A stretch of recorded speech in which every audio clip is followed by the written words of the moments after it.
नमस्कार मित्रांनो, तुमचं पुन्हा एकदा प्रवास विथ मंदर या आपल्या चॅनलवर स्वागत आहे. आज एका पुन्हा प्रवासाला निघालो.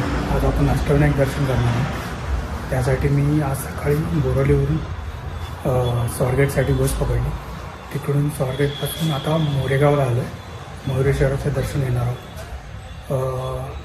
हे अष्टविनायक दर्शन आपण शास्त्रोक्त पद्धतीची असते, म्हणजे मयुरेश्वराचं दर्शन घेऊन सुरू करून आणि परत तिथे जेवून पूर्ण 7 गणपतीचे दर्शन घेऊन परत मोरेश्वराचं दर्शन घेऊन आपण पूर्ण ही अष्टविनायक यात्रा पूर्ण करणार. त्या पद्धतीने करणार आणि त्याचबरोबर जास्त करून मी पब्लिक ट्रान्सपोर्टचा वापर करेन. तर तुम्हालासुद्धा असं पब्लिक ट्रान्सपोर्टने यायचं असेल तर मी पूर्ण ही माहिती देईन, किती कसा खर्च येतो किंवा कुठला रूट घ्यायला. चला तर आता आपण आलो आहे मयुरेश्वराचं दर्शन घेऊया. आता जाऊ.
मोरेश्वरचं दर्शन घेतलं.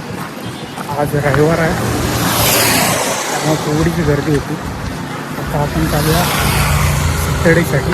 इथून शेअर टॅक्सी घेतो, सिद्धेविनायकचं दर्शन घेतो.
मोरगाव ते सिद्धेडे गेला मला जवळजवळ 3 तास लागले.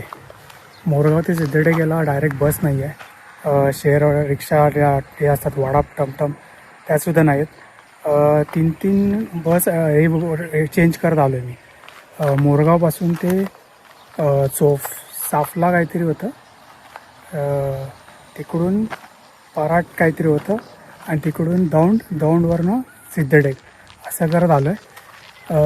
गर्दी खूप कमी होती, 5-10 मिनटाचं दर्शन झालं, पण ट्रॅव्हलिंगमध्येच खूप वेळ झाला. आता मी ते सिद्धेडेच्या मंदिराच्या बाजूला एक तलाव आहे, तिकडे आलो आहे बघायला. बोटिंग तर चालू नाही, फक्त इथे बोट आहेत पाण्यात, पण चालू नाही इकडे.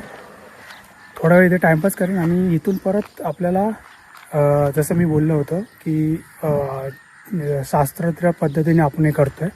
तर इकडून स्वारगेटवरनं दौंड ते स्वारगेटवरनं परत आपल्याला पालीला जायचं आहे बल्लाळेश्वरचं दर्शन घ्यायला.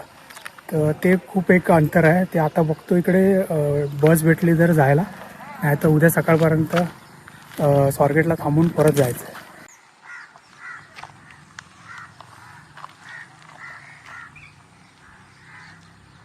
सिद्धेडेकच्या जवळ हा आहे तो तलाव आणि बोटी तर आहेत त्यांनी शेवाळ आहे वाटतं. काय आहे शेवाळ आहे की काय, पण पक्षी बिक्षी तर दिसत आहेत वर. बोटिंग बंद आहे.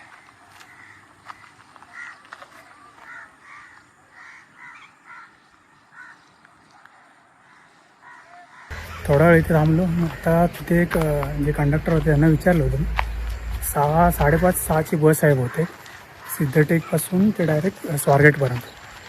जाऊ आता स्वारगेटला, तिकडे आजची रात्र राहू आणि उद्या सकाळी परत पालीला.